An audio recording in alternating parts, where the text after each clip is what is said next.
Yes, guys. Hello and welcome to another Spurs-related YouTube video and podcast. I hope everyone's doing very well today. Today, we have got a quick post-match reaction to the pre-season friendly that Tottenham played in Singapore today.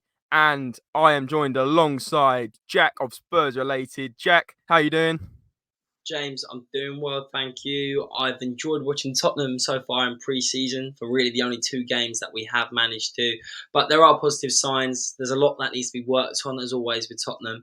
But you know what? I'm looking forward to reviewing it, looking at some of the players that have really impressed myself. And yeah, there are positive signs for maybe new and improved Tottenham for the upcoming season. Absolutely love it. Yeah, exactly that. There was a lot of positives today. I actually thought the first half was quite negative, but we'll get into that, even though we had 23 shots first half, scored one goal. But guys, if you could smash a thumbs up on this video, it would be greatly appreciated. Let's try and get 100 likes for this video. That is the like goal, and I'll do a secret word, as always, in the comments below. But, Jack, overall thoughts, maybe give it a rating out of 10, and who were your top three players in that game? I think overall I'm going to give this performance and result, I guess, a 7 out of 10. I think there was a lot of positive signs there. I think we were trying to play the ball forward all the time. We didn't really give our opposition much time to breathe, really. I think they struggled to play out from the back. It was always Tottenham constantly attacking, which is a good sign. But then again, I think there was a few lackluster passes and a few moves that could have been crisper. But we're starting to see Ange Postecoglou lay down the foundations of what he wants a Tottenham team to look like. So there are positive signs. I'm going to say the three players that impressed me the most is definitely Giovani Lo Celso. I think genuinely he's been fantastic. And I think one of the questions I'm now going to present to yourself, James, in the chat here is that, is Lo Celso the perfect Ange number 8? Because for me, he's been brilliant. Every game I've watched him play, he's very composed on the ball, very creative, doesn't look to panic at all, keeps the tempo of play high, which is really important when you're playing in a high pressing system, and seems to unlock doors, which we've missed quite recently, and provides a good alternative to the other options of a Skip or of a Saar. And I also think he looks like he wants to be there now. Ange has also come out and said that there was an article saying that Lo Celso wanted to go, but now he wants to stay. And Postecoglou said in a recent press conference that you don't need to speak to journalists in Spain. You can ask me, and he's happy, and I'm happy with him. He's a good player, and that's all we need to know right now. If Lo Celso is playing like he is, he definitely deserves another opportunity. He's definitely a player who's impressed me a lot. I think another player that I really like is Solomon, our new signing. Very tricky around the box, always looks for the right option. He's creative, not afraid to have a shot, which is important as we want our wingers to contribute with goals as well. Hit the post today. And someone else who was really impressive today really is Richarlison. Albeit he's not really lived up to his £60 million price tag, but he scored 3 goals today and 2 offside goals. And for a number 9, can't really ask for much more. Yeah, absolutely. Yeah, I was going to go on to Richarlison hat trick today, of course, in a 5-1 win. But going back to your Lo Celso talk, Ange Postecoglou after the win said that he said, "Yeah, I like Gio. He fits the system." And he also said, "You don't have to go to Spain. You can always just ask me." He likes Gio. He fits the way we play. I enjoy working with him, and he seems to enjoy working with us. So it seems like Lo Celso's had a bit of an attitude change maybe towards Tottenham. Maybe he sees it as a bit of his home. And yeah, also Ange is a real big fan of him. So Jack, I would agree that he could fit that number 8. I was also very impressed with him today. On the ball, he seems very composed, and he seems like the player that the ball comes to sort of calm play down and sort of control the tempo of the game. And a bit like what Moussa Dembele almost used to do, but Lo Celso sort of a bit more further forwards. He seems to control the tempo of how we play that game. And especially today, I really was impressed, probably more so than the first game. So, yeah, I think we should give him another chance, and I think he's really betting his way back into this Tottenham squad and team. In fact, starting 11, I would say maybe. That's it. And I think in another video, or maybe we'll graze over it today, is that he could easily be one of the first names on the team sheet come the first game against Brentford, which Mm. sounds ludicrous to say considering we were all looking to sell him. In my opinion, he was ahead of Ndombele in the pecking schedule to get rid of. But now it looks like Ndombele hasn't featured in any preseason matches, not even on the bench. And Lo Celso has definitely been probably the most impressive player. So really, it's only positive signs for him. But moving on from Lo Celso, I think it's important we also talk about Richarlison, James. I think £60 million price tag coming in as a versatile forward, really looking to take some of that goal burden off Harry Kane. And now it looks like there's a chance Harry Kane could leave. A question I'd present to yourself is, does Richarlison have what it takes, considering he starts for Brazil as their number 9, to take the burden off Kane and be Tottenham starting number 9? No. Not for me anyway.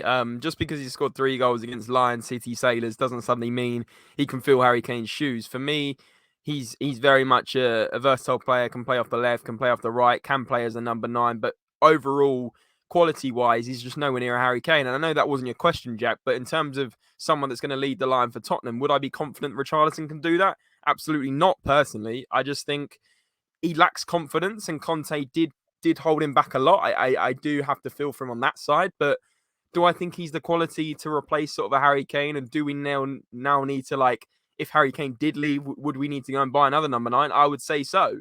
I think Richarlison's great, and I think he's a great backup option, and I think he's great off the left if Sonny's injured, or I think he's great off the right if Kulusevski's injured. But I just do not think he can be that starting number 9 for Tottenham Hotspur going forward. I really don't. But maybe you disagree. Do you think with Richarlison that he's kind of a jack of all trades, can do everything quite well, but he's a master of none? He doesn't really do anything outstandingly. Exactly. I mean, he did do very, very well today. Good finishes, dinked the keeper on a couple of them, didn't he? Nice finish on one of the others. But he's not like an incredible finisher. He's not an incredible creator. He kind of just does bits of everything, and he's not a complete player. I know that sounds a bit harsh, but he's not that complete player. With Harry Kane, he can create a goal, he can score a goal, he can shoot from range, he's a poacher, he can take penalties. Richarlison doesn't have this full package. He really doesn't. If you said to me, putting 10 balls into the box, Harry Kane's finishing 9 of them, probably 10. Richarlison's finishing 4 or 5. We can't have that at Tottenham Hotspur. We need someone that's genuinely going to be up for it every single game without fail, scoring goal after goal, and just leading the line. I just can't see it from Richarlison. Don't get me wrong, I was very impressed with him today, but you've got to look at the caliber of opposition, Jack, and you've also got to look at his overall consistency. I don't think it's there. Let's see this season. But for me, I said it before even this game, I would give him this season, and if he doesn't impress, and if he doesn't sort of show him his real value, which is £60 million, don't forget, I Yeah, think we need to cash in and get some money back for him. and I would agree. I am a big fan of Richarlison. It sounds stupid, but I like his aura. I like what he brings to the team, and I think when I watch him play, he genuinely does excite me. I just think he's got the swagger about him, and you always feel like he could score a goal, but his end product's been missing. He hasn't been creative in attack, and I feel like he's not justified that 60 million price tag. And at the end of the day, when you're a club like Tottenham who need to make smart recruitment because we don't have endless amounts of money like Chelsea, you need to live up to the expectation. And we could have spent that £60 million on a world class centre half. We could have paid that an extra 20 million last year for a Josko Cavadio, and that would easily transform Tottenham's defence. But we can't look in the past.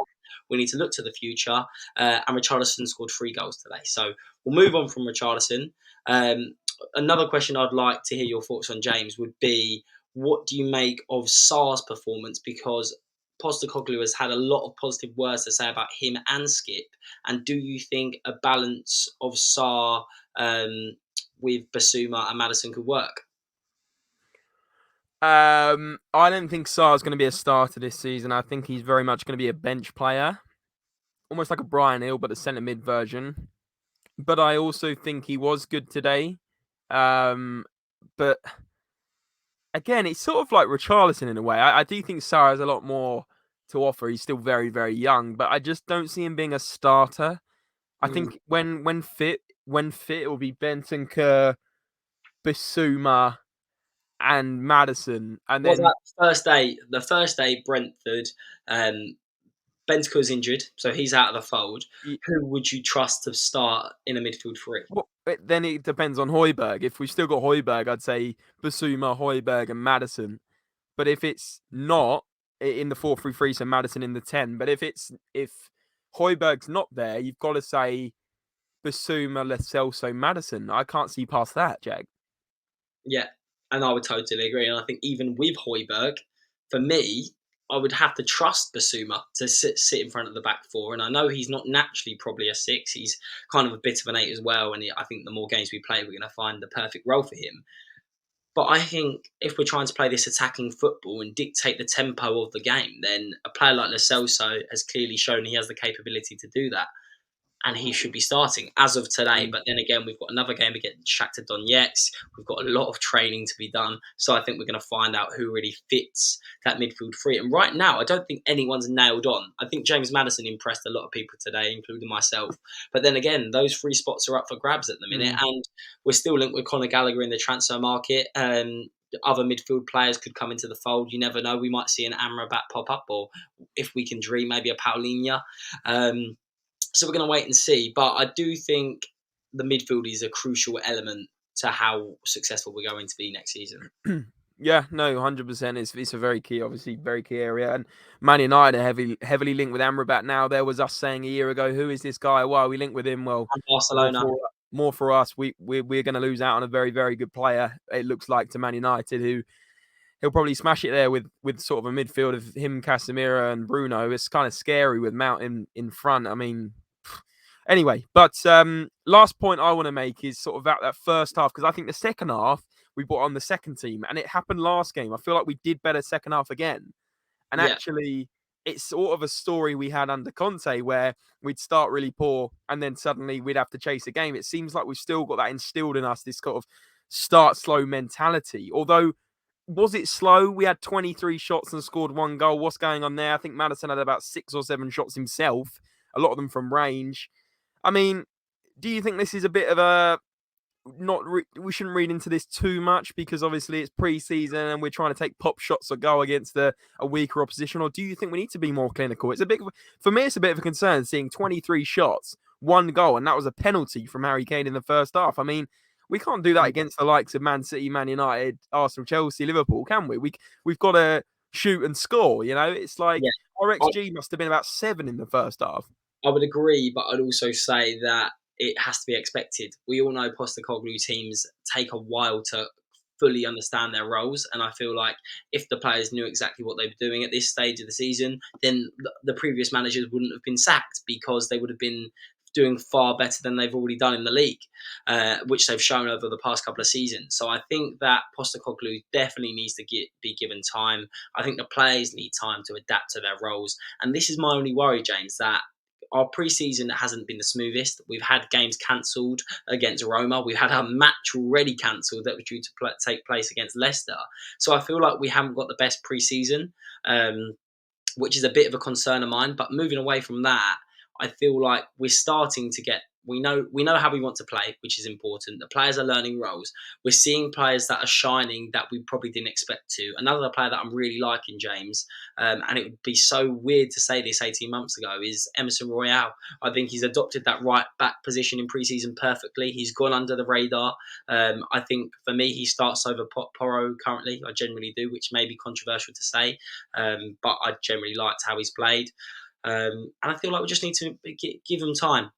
I'm looking forward to seeing how we play at home against Shakhtar Donetsk, and straight after that we play Brentford. So it's a quick turnaround, and the players need to be up for it from the get-go, because points in the opening games of the season are going to be crucial because everyone's going to be rusty. No one's going to be the finished article. There's a lot of new players for loads of teams, and there's it's a fresh season, fresh start. So I hope we start fast, James. I really do, but we might not. Let's see how we start. Absolutely. Guys, let us know what you thought of the preseason game today. Did you rate how we performed? Smash it in the comments below with the secret word today, which is Richarlison, the hat-trick hero. Whack in Richarlison in the comments below in capital letters. I'll be reading all comments and replying to them. Smash the thumbs up. Subscribe if you are new. Let us know how you thought the preseason game went, and we will see you very, very soon. Remember, as always, come on, you Spurs!